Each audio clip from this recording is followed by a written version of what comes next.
Hi YouTube, it's Beck here from Sewbecurated. This is part 3B in the vintage needlebook tutorial series I'm doing. So I had a little bit of a hiccup with this book because I had my scissors confiscated from me, even though I've travelled with those same tiny scissors up and down from Melbourne, like, I don't know, a dozen times this year.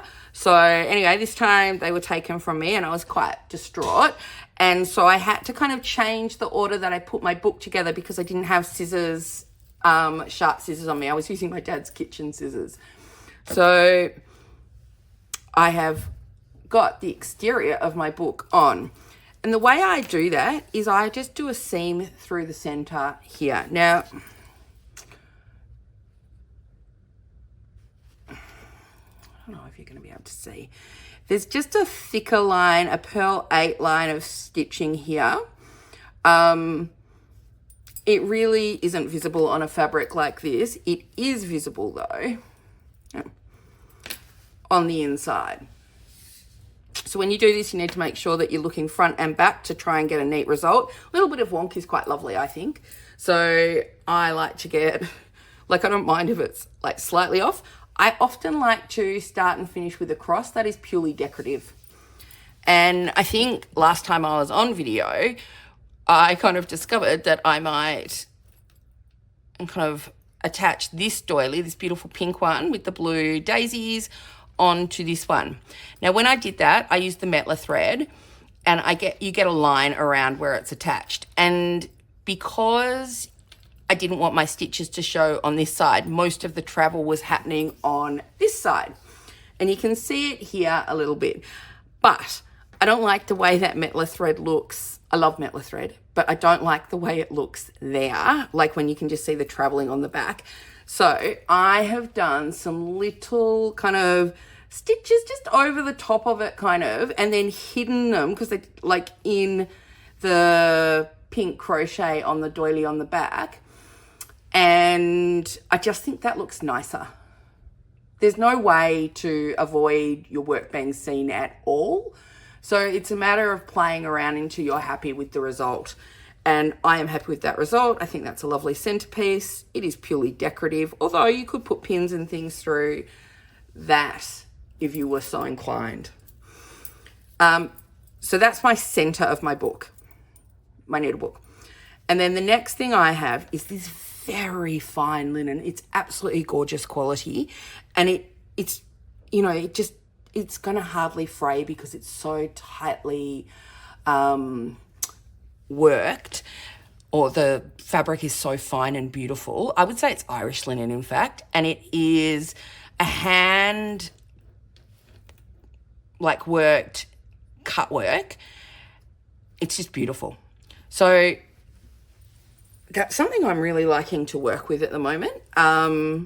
Probably when I first started out making this kind of a thing, I wasn't that intrigued by this, but I quite like the shape it makes. I especially like that when it goes onto the blue, it kind of pops through. And just so it doesn't look, well, you know, I was quite happy with how it looked actually, but I just always like to add a bit more, I guess.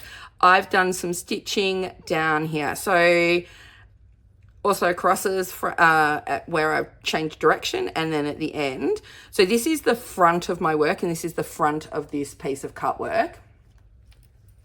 And on the back, that stitch looks like so, like horizontal and vertical lines. Quite like that, but that is the back of the work.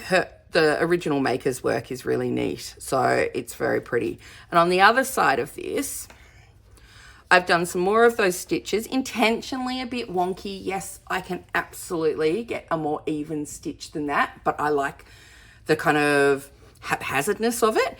And then I've used that same thread to do a little bit of very fine blanket stitch here. And then I've just stitched around this leaf to kind of emphasize it with the green. And I've used green because there is green in the front of the book, which we'll come back to in a sec. Now, I'm just using here one strand of embroidery floss, and I'm using a really nice green there, which, you know, I love green. So really happy with how that looks. But this bit here has got, you know, that stitch, which looks like that on the back. the blanket stitch here, and then just a running stitch, which looks nice front and back on this exposed piece of work. So that's the center of my book. Like those two pieces, they're decorative, although you can put pins and things through there. Then I've got a leaf that goes also front to back of beautiful felted wool from Sue Spargo. It's a beautiful rich blue color. Now, it's a bit plain at the moment for my liking. I haven't worked out what I'm going to do with it. I might blanket stitch around it, although I think I'm more inclined to maybe just run stitches like so up the side, and maybe up both sides, and I'd probably do that in the ecru color. Don't know why, just kind of think it would be nice. So, center, good thing about making needle books is you can use them in operation. Now I'm going to add something to this. I haven't decided what yet. I'm going to go through my bits and pieces and find something that's really lovely to add on here. On the back, I haven't finished this page either. It is a pocket. So it's just kind of pinned together at the moment. So I need to seam down both ends of it here. And it's got a hole here. So rather than patch that hole, I actually thought what I might do is put something underneath that you can see through. I thought that might be kind of cute. And then I've got another pocket page, which is half a hanky that I have used in a previous needle book. That's just a flap, to admire the beautiful work. I love pages like that in my books. And at the front, it's been folded over, and I've just used the Metler thread top and bottom to make a little pocket. So you can put packs of needles in there, that kind of a thing. So then we're to the front cover of this needle book. Now this is the back of my front cover. In the last video I talked about why I had made my front cover into, I'd done the stitching on the front before attaching it to this wool felt on the back. I didn't want all those stitches coming through. It's a nice weight to it though, because there is batting in there as well as wool felt. And then I've just put a little bit of vintage lace and a little offcut of a doily. I like to attach them with stitches that you can see. I just think it's that's the beauty of this work. And then a tiny little yellow yo-yo. I'm not sure where I even got that one from, but also attached with visible stitches rather than invisible stitches. Then I have this tiny piece of trim that comes from the back to the front. And I think it was because there was actually a little hole in the doily there. And I just thought that would be nice. And I do quite like how that comes together. So that's the inside front cover. And then the inside back cover has a pocket that I've created using a piece of hand quilted vintage quilt. I've added a little bit of fabric up the top, just, for something to do. And then I've used this bit of a doily as well. And I've just, covered that raw edge there so it's nice and, hiya, I'm just down in the study. It just covers up that raw edge. I'm going to come back in a sec and see how Otto's day was at school. Okay, so I'm back. So I don't know where I got to. I finished off that with a doily basically. And then the front cover, which looks like so. So I decided on this trim, which is an old kind of quite simple lace. I really like it. And as per usual, I've used enough so that I can actually tie on this side, which is what I like to do. I've blanket stitched around the exterior, and I used a hot pink silk thread, which I would show you, but I don't have it here. Not sure where it is actually. And use that the entire way around. Now part of it, here, is thicker than here because that's a 7-stranded silk. So this will be the 4 and this will be the 3. When I blanket stitch, I also like that to be so if I was blanket stitching something like here or just there where I was doing that blanket stitch with 1 strand of embroidery floss, I did make sure it was a bit more even. But here I quite like a little bit of wonk. So embrace the wonk. It's really good. Now, while I'm here, sorry, so distracted. I need to finish off this. I need to do something about this. And I need to, so it's 2 leaves still that I'm working on in my Needlebook with some additions maybe, like especially to that bit there. I'm pretty happy with it. It feels lovely in my hand. I have picked up some beautiful old green glass beads. And I was thinking, I don't know, about maybe adding one over here to tie around. That might be kind of fun. I don't know. They're just very, sorry, looking through the camera and make sure that they're really cute. And that's come off I've cut it off a doily that was a milk jug cover, but the milk jug was quite stained. I bought it entirely for the beads, and there's more than 2. And stained not in a good way, because I do like a bit of staining. Now, while I'm here, I'm going to I'm going to show you some textiles that I am currently liking to work with a lot that you might not have considered, or you might have considered them. I'm just going to show them to you maybe. Okay, so I like doilies like this for in Needlebooks or for in textile collages because they have an interesting edge on them. I've got a textile collage over here. When you can use the edge of a doily, it can be really useful. So in something like this, if you have that edge in there, it just gives another dimension to your work. I like to add some curves or some I don't want it to look too patchworky, if you know what I mean. So like, you know, this is kind of more an organic shape, and the curves enhance that. So this kind of a doily I will always pick up, partly for its drawn thread work, partly because, you know, it's a very pretty rose. I think this is probably machine stitched, although looking at the back of it, it doesn't actually look machine stitched on the back. It's very pretty no matter what it is. I will always pick up a doily that is fine and has colours in it, those vintage beautiful colours. So this will be absolutely stunning in something. It'd be good in any of the things. But, you know, part of that kind of poking out over here would be quite lovely. So I will always pick up a crocheted doily that's got, you know, there's another colour in it.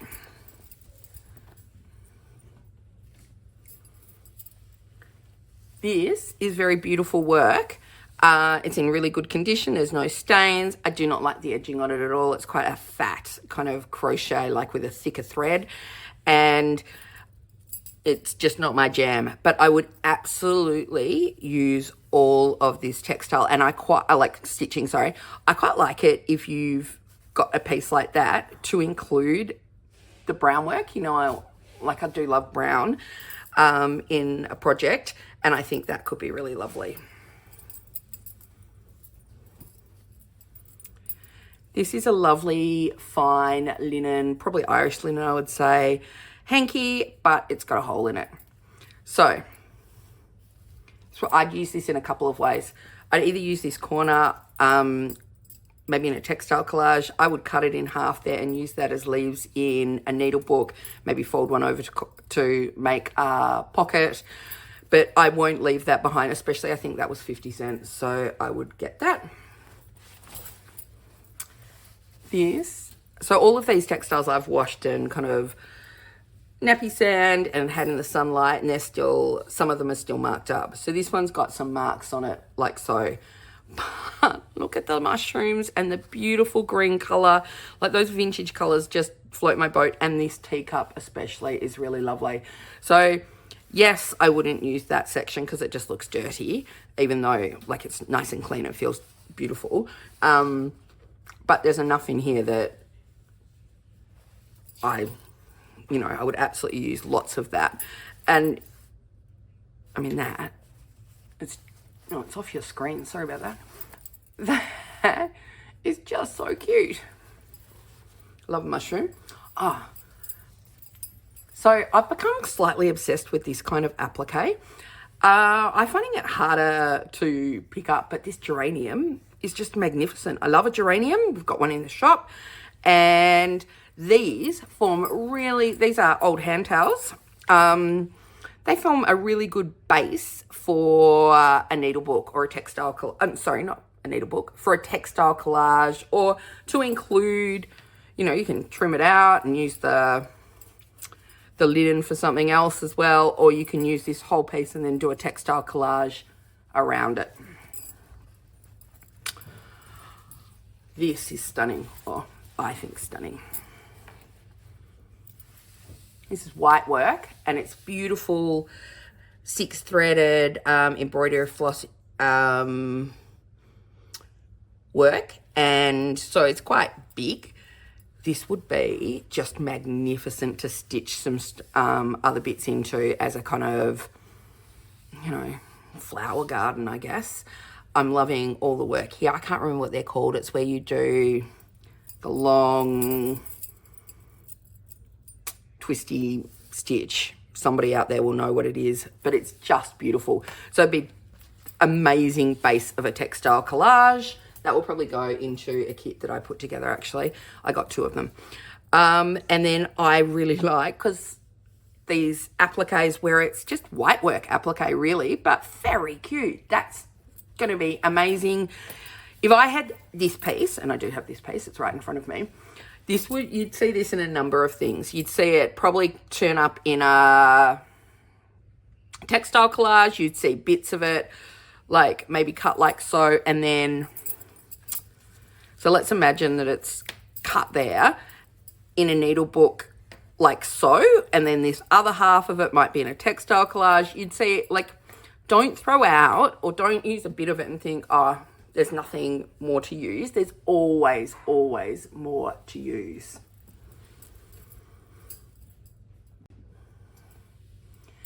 And then lastly, you saw me working with a piece like this in this needlebook. This is just stunning. It's so finely worked by hand that it's really stiff, so it'd be amazing to add texture to something, but there is a lot of usable areas there. You'll see it come up in my kits if you look at those online. It had a massive, massive, disgusting stain on it. It looked really quite grotty, actually. It's still got a stain on it. And I have soaked and washed and used the power of UV rays. So I probably wouldn't use that bit of it, but this linen is so fine and beautiful, and this work is just so amazing that it's, I'm thrilled to have found this piece. So there may be, like, I know, everywhere you look, people are using embroidered doilies at the moment, and I often use embroidered doilies as well. But you don't have to be stock standard in the textiles that you use. And in fact, using some different ones will add a little bit more kind of oomph to your work, or a little bit of point of difference. So do look out for some of those different textiles, like, a geranium and a little mushroom. How cute is that? And I mean this. Anyway, I could wax lyrical, and I do all the time, about vintage textiles. I do probably not need another needlebook, but I have already got in my head my ideas for my next one. So happy stitching, everybody. I hope you're all getting lots of stitching time.